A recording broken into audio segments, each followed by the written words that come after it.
a guy like this, Eric Edholm from NFL.com. He Whoa. deserves. Oh man, The hair's going crazy. I was like messing with the dog before I got.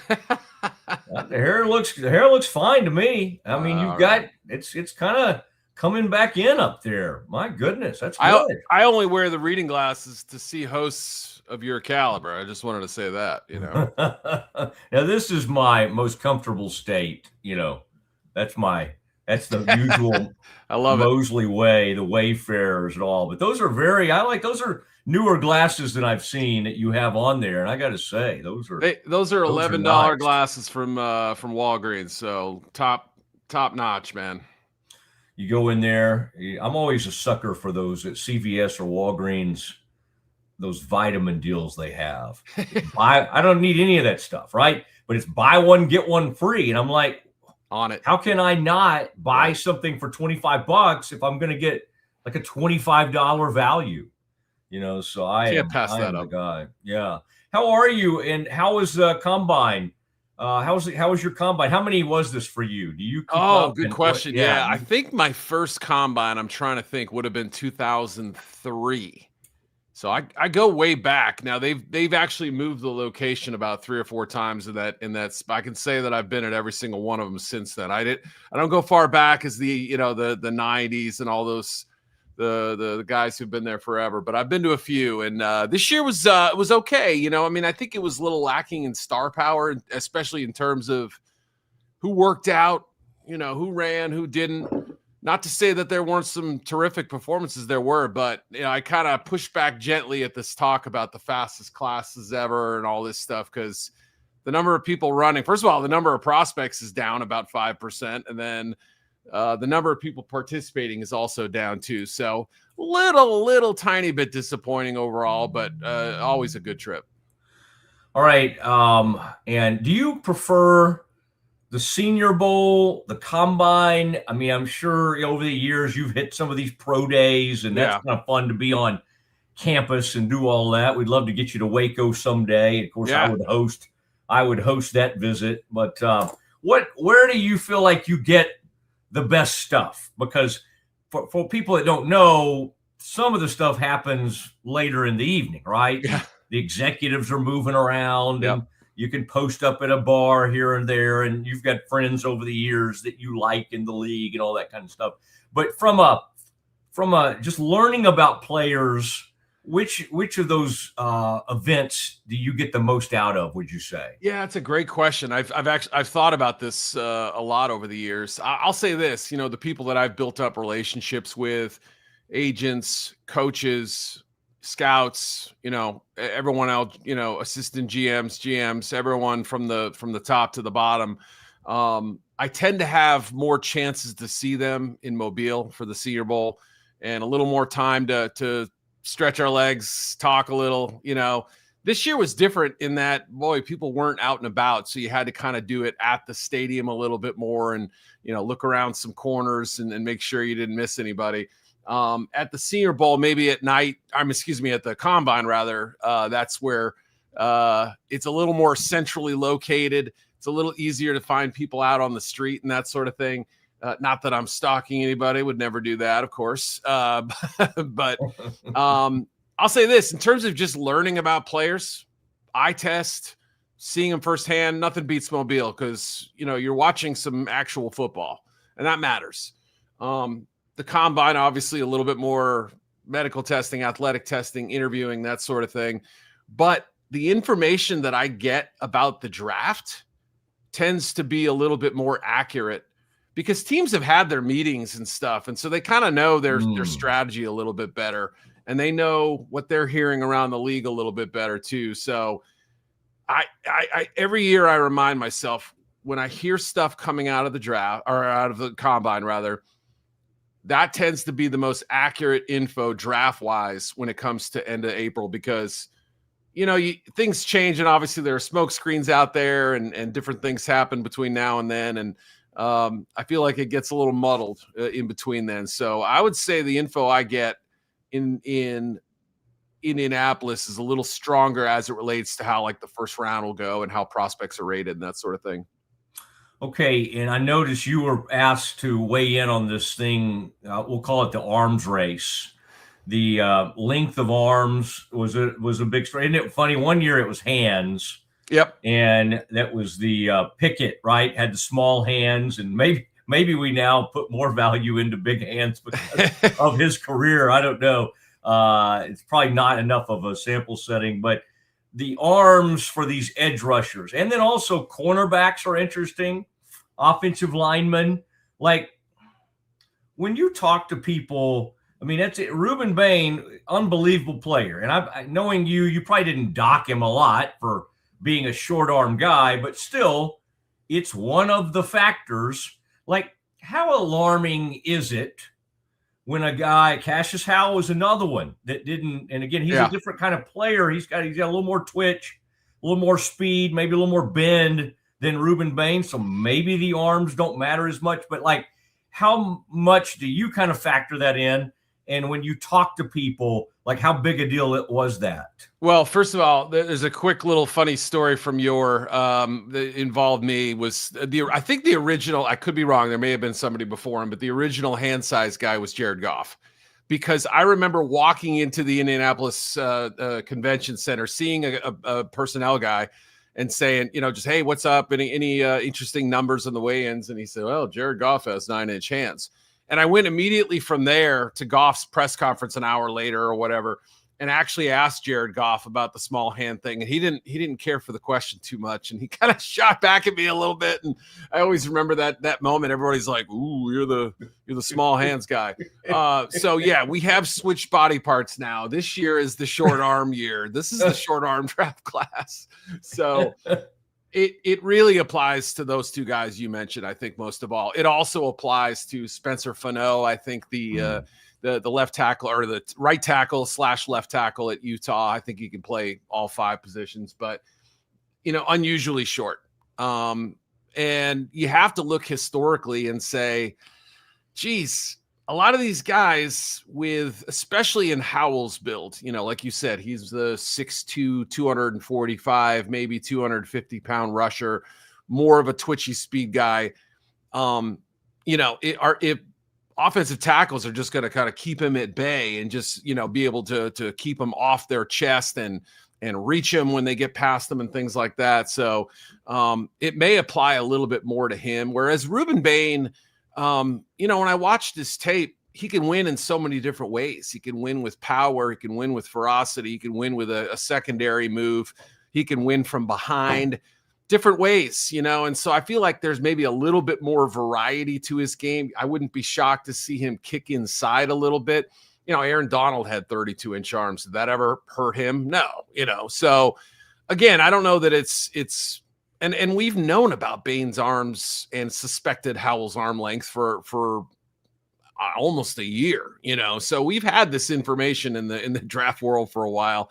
I always tell people, don't double count it. Don't penalize a guy twice. If we knew about it before, factor that in. If they're longer than we expected, you can adjust. But they came in right where everyone thought. I think he's a top 10 pick. I think he's, at worst he falls to Dallas at 12. But man, I'd be stunned.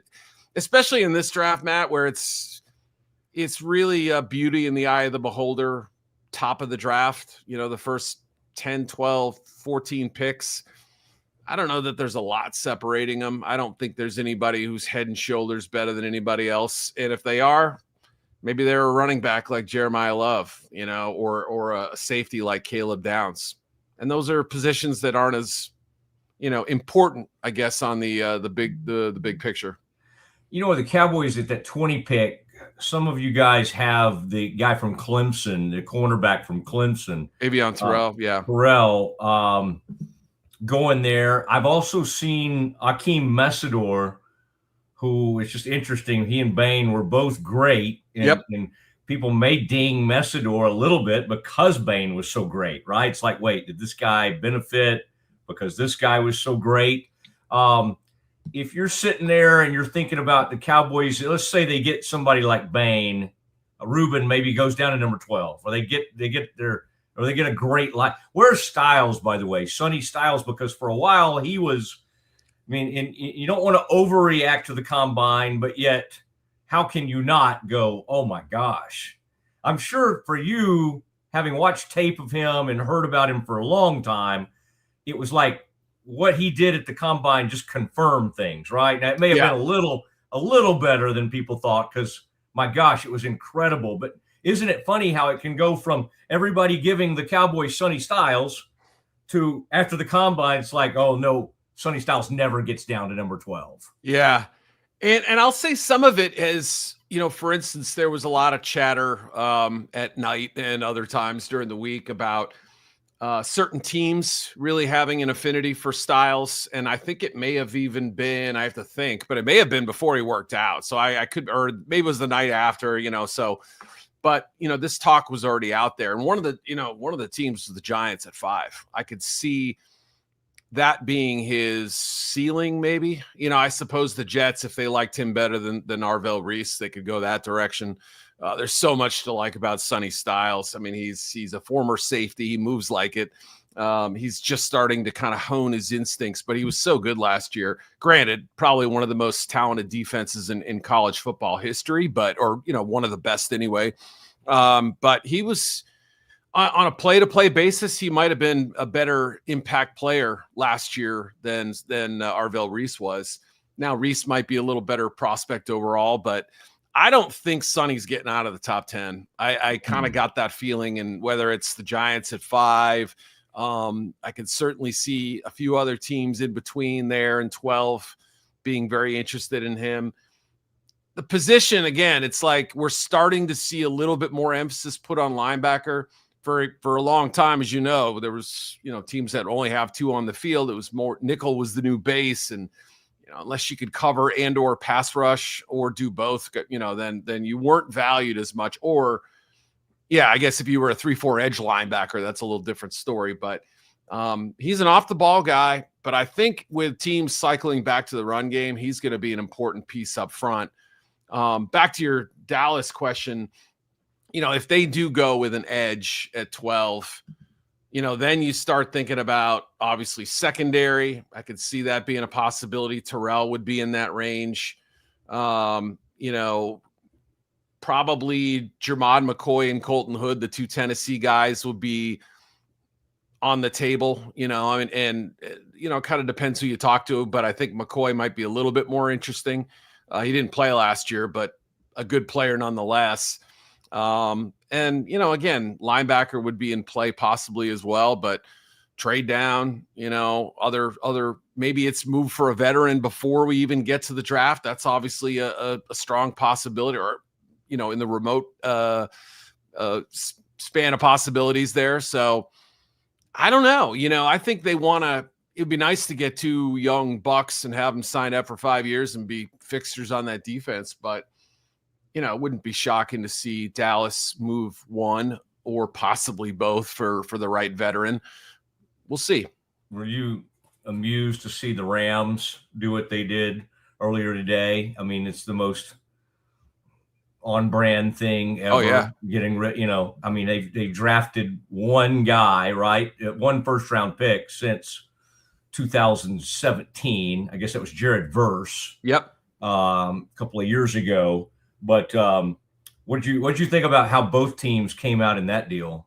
Yeah, really interesting. Obviously, the Chiefs have kind of done this thing before with L'Jarius Sneed, sending him away, and seemingly at the peak of his powers too, which always makes people go no, and you've seen several Chiefs players react to it on social media today. A lot of disappointment, it seems like, in their messages, but. Yeah, I think it's obviously a pretty decent price for LA to pay, given that they got that extra first rounder from Atlanta, still have 1 to play with, could keep it, could pedal it, could move down, get more picks, could do a lot of different things. That's less needs, like you said, it's on brand for them. And it's crazy to think how few of those picks they've actually held on to. But when you're getting back, veterans at premium positions and players still in the height of their careers, I think it makes total sense. You have to have a guy to cover, the San Francisco wideouts and Jackson Smith and Jigba, and you have to have guys who can match up with Marvin Harrison Jr. and those guys in the division. And, that secondary just wasn't reliable at the end of last season. They had too many busts, too many questions at corner, too little depth across the board. And, it felt like they had to make this kind of move. All right. Indulge me for a minute on my Baylor stuff. Sure. All my Baylor ties, because we got a large Central Texas audience and Baylor fans throughout the country, Eric, as you might assume, right? But Michael Trigg, the tight end prospect, who obviously Baylor was his third school, certainly there were some maturity issues even as he arrived at Baylor. But I will say, for the scouts I've talked to, he turned some of that around with how he was at Baylor. And then last year he had this enormous breakout season with Sawyer Robertson as his quarterback. Sadiq blew everybody away, the Oregon tight end, with his numbers at the combine. We'll see what Trigg, I guess, does at his pro day. But where are you on Michael Trigg, and how much do you feel like the character stuff might still be something people are talking about with him, or do you think he's kind of moved past a lot of that? I think you're right to say that last year was a better year for him, not only on the football field, but also in terms of the maturity questions that have kind of followed him around a little bit. There were still some times where you'd like to see his play intensity ratchet up a little bit, where he takes a play off or kind of loses concentration on some stuff. I don't think it's a major concern. You see it from other guys too, but man, he was one of my favorite players to watch. Josh Cameron too, but Michael Trigg, and especially after I talked to Drew Fabianich, who was obviously in Dallas for many years in the scouting department, now running the Senior Bowl. And, Drew was really excited about Michael going down to the Senior Bowl. Didn't get him. He backed out, didn't work out at the combine, or, didn't do the full workout anyway.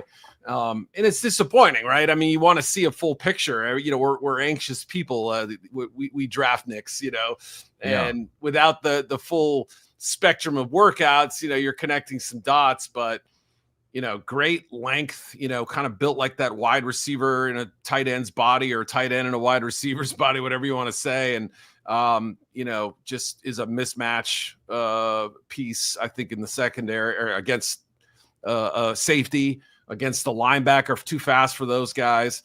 Does a great job with his body in terms of walling off defenders.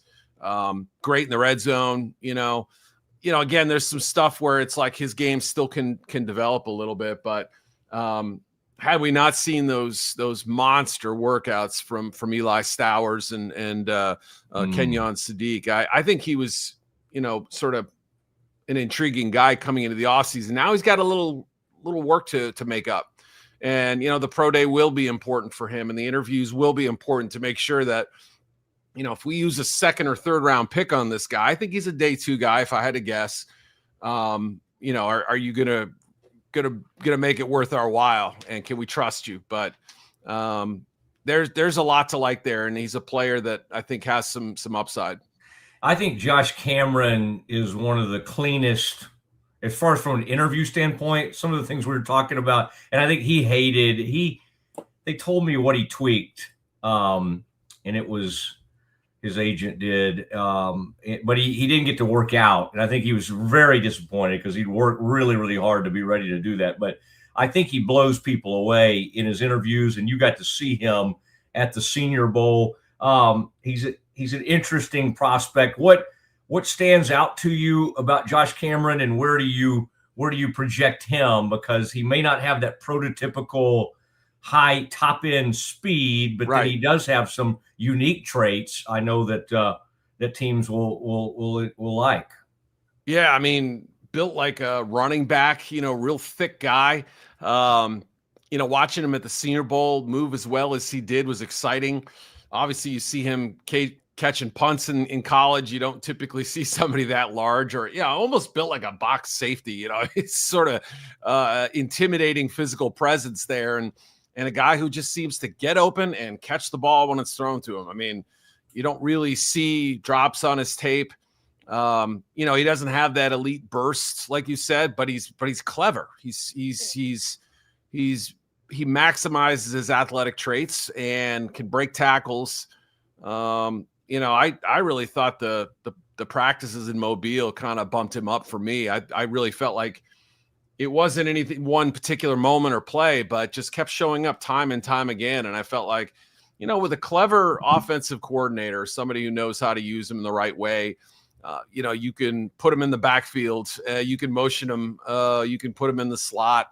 I think that's probably where he's best, is as a kind of a thicker slot receiver. And you can use him on some tight end like routes, even if he is still a wide receiver. But, again, just that nice thicker build that presents some matchup issues for teams. So as for where he gets picked, it's a good question. I don't know that I've gotten any feedback specifically on him. There might be a wide range. It could be from the mid third to the early fifth or something like that. But if he runs well, and if we see a little bit, more information on him testing wise, then I could be willing to adjust that. Big hands, good length for a shorter guy. I mean, big, long arms, good broad frame, kind of like you said, unique body type and unique game. All right. And then Sawyer Robertson, who, character-wise off the charts, put up great numbers. The previous season, I mean, his numbers were he had some of the best numbers in the country when he kind of led Baylor back. This year, I would say, made some mistakes, and maybe the rating wasn't what it was the season before, but certainly like great leader, unbelievable guy. Is this a kind of late, somebody might take a shot at him late in the draft? Is that kind of where you're seeing that go? Probably. If he gets drafted, it's going to be on the later end. Athletically, he did well. I mean, at the combine, I thought he tested better than I expected him to. And he's got a pro sort of build. I mean, 6'4", 215, whatever he is, 220. He's got an arm that I think would rate as comparable to most NFL or to several NFL quarterbacks. But he kind of strikes me as a see it, throw it kind of guy.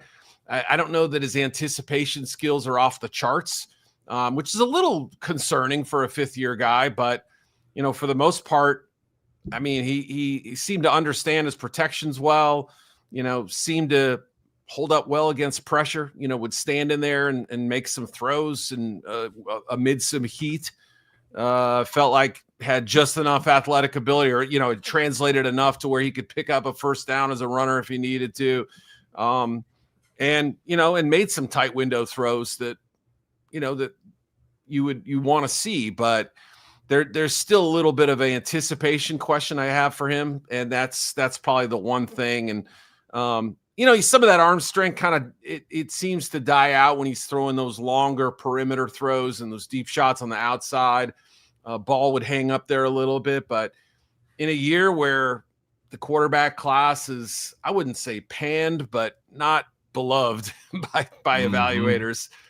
You have Mendoza, you have Simpson, you have a couple other guys in the round 3-4 mix, and then a lot of question marks. So, when you paint it like that, I think he comes as a, what you're going to get kind of guy.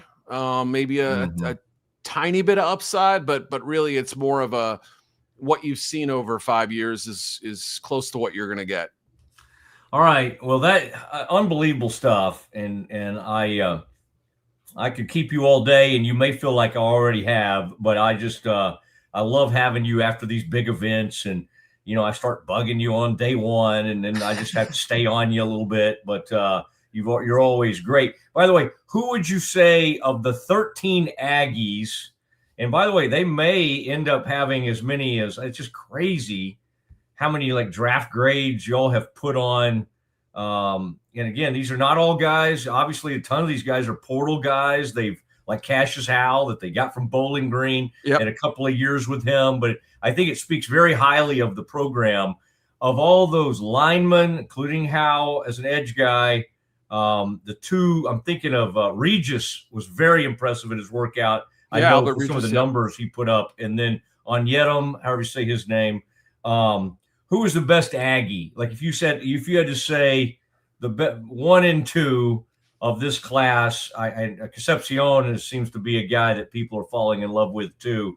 but who jumped of all those Aggies? Yeah. Did anybody sort of rise in your mind, or did they just kind of confirm what you thought about most of them? Yeah, for the most part, I think it was that. I mean, Concepcion, we didn't get a 40 time on, but boy, he looked good in the gauntlet drill. And what were the questions about him coming into the combine? Concentration drops. That was really a big sort of bugaboo about him. And I think that helps. And if he keeps, showing that, hey, that's not as big an issue as it may seem, I think he'll do well. I think he's somewhere in that 20 to 40 range overall. But the guy that I think probably opened my eyes the most, the workout was fantastic, was Chase Basanis. I thought he was, and I had him as a real nice sort of high floor, clean prospect. But now I'm wondering if I didn't maybe undersell his upside a little bit too. And I think he's going to go pretty high, maybe early to mid second round or something like that. Howell kind of remains to be seen because he is such an outlier. Let me try to think of another one. The one who interests me kind of as a curiosity is Demetrius Crownover. Seeing him at the Senior Bowl, you saw the tools. Like you said, you looked at him, first of all, interesting guy. I mean, former tight end, really has built out his body a little bit, still learning the position of tackle, but I can see it. Like developmental tackle, I think he'd be a fascinating pick on day 3 somewhere. And I would invest in him. I would take the time to develop him, make him a swing tackle early, figure out his best spot. Maybe he's a guard, but that sort of thing. And good project, I think. Yeah, and his dad played at Baylor, by the way. It always kills me, those legacies. Like, wait a second. Yeah, right. Yeah. Yeah, that Oklahoma linebacker from a couple of years ago, his dad was a tight end, Stutzman, Danny Stutzman. Yeah, his dad was a tight end at Baylor. And speaking of Baylor legacies, by the way, keep your eye on. I always like to give you something for the future, but this is a guy you've seen because I know you do watch the SEC.